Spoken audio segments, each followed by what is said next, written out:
আমাদের গাঙ্গেয় পশ্চিমবঙ্গে সবকটা জেলা, দ্যাট মিনস ইনক্লুডিং আপনার পশ্চিমের জেলা, কোস্টাল জেলা, তারপরে আপনার গ্যাঞ্জেটিক ডিস্ট্রিক্ট এবং কোস্টাল ডিস্ট্রিক্ট, এই সমস্ত ডিস্ট্রিক্টগুলোতে কোথাও কোনো রেনফলের সম্ভাবনা নেই। কারণ এই আগামী 5 দিন মানে 1 তারিখ পর্যন্ত কোনো বৃষ্টিপাতের সম্ভাবনা নেই। This number one. আর দ্বিতীয় কথা হচ্ছে কি, যে এই জেলাগুলোর প্রত্যেকটাতেই হিট ওয়েভ কন্ডিশন থাকবে।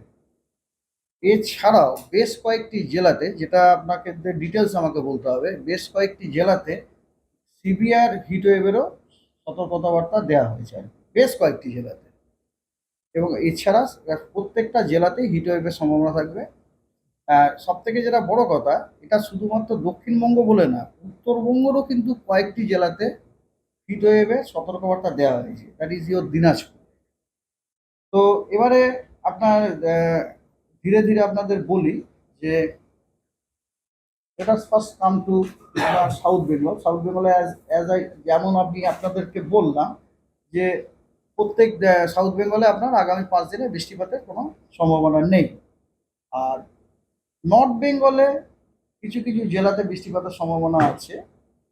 যেমন ধরুন আজ এবং কাল আইসোলেটেড বৃষ্টিপাতের সম্ভাবনা আছে নর্থ বেঙ্গলের 3টি জেলাতে, দার্জিলিং, কালিম্পং এবং জলপাইগুড়ি। অ্যাকর্ডিংলি এই 3টি জেলাতে আজ এবং কাল সেখানে আপনার থান্ডারস্টর্ম, লাইটনিং, রেন উইথ ঝোড়ো হাওয়া 30 to 40 কিলোমিটার পার আওয়ার ওই সতর্কবার্তা দেওয়া হয়েছে।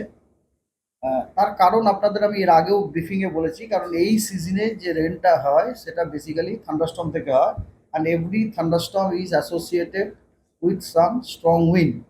ওকে, সেই জন্য স্ট্রং উইন্ডের আমরা সতর্কবার্তাটা দিয়ে থাকি যখনই রেনফল তখন।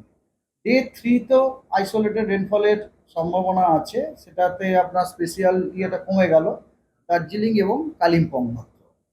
আর চতুর্থ দিনে 5টা জেলাতেই, নর্দার্ন মোস্ট যে 5টা জেলা আছে, দার্জিলিং, জলপাইগুড়ি, কালিম্পং, কোচবিহার এবং আলিপুরদুয়ার, 5টা জেলাতেই আপনার আইসোলেটেড রেনফলের সম্ভাবনা আছে এবং ওগুলিতে ওয়ার্নিং দেওয়া আছে থান্ডারস্টর্ম, রেন, লাইটনিং, ঝোড়ো হাওয়া 30-40 কিলোমিটারে। আর ডে 5-এ এই ডিস্ট্রিবিউশনটা আরও একটু ব্রডার হয়েছে। দার্জিলিংয়ে এবং কালিম্পংয়ে স্ক্যাটার্ড রেনফলের সম্ভাবনা আছে এবং বাকি 3টে জেলা আলিপুরদুয়ার, জলপাইগুড়ি এবং কোচবিহারে আপনার আইসোলেটেড রেনফলের সম্ভাবনা। এই গেল আপনার ওয়েদার। এরপরে আসছে ওয়ার্নিং। ওয়ার্নিং আপনার কথা হচ্ছে যে সাউথ বেঙ্গলের ডে 1-এ আপনার দুটো মেদিনীপুর, বাঁকুড়া, দুটো বর্ধমানে এবং বীরভূমে সিভিয়ার হিটওয়েভ এবং হিটওয়েভ থেকে সিভিয়ার হিটওয়েভে সতর্কবার্তা দেওয়া হয়েছে এবং রেড অ্যালার্ট দেওয়া হয়েছে। মানে ইট ইজ, এটা এখন simply you have to take action. মানে যে কোনো বয়সের লোকদেরই কিন্তু আপনার হিট স্ট্রোক হতে পারে, র্যাশ হতে পারে, ক্র্যাম্প হতে পারে, হঠাৎ করে কাজ করতে করতে ঝিমিয়ে যেতে পারেন। আমার নিজেরই হয়েছিল, আমি প্রথমে বুঝতে পারিনি, পরে বুঝলাম ওটা ওই সবই কিছু একটা বটে।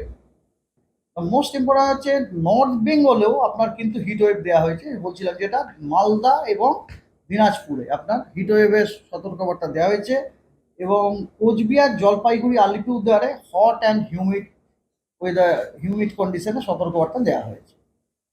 ডে 2তেও তাই, আপনার ডে 2, 3, 4, 5 সেম কন্ডিশন। আপনার ওই কটি জেলাতে আপনার আপনার হিটওয়েভ 2 সিভিয়ার হিটওয়েভের সতর্কবার্তা, বাকিগুলোতে সব হিটওয়েভের সতর্কবার্তা।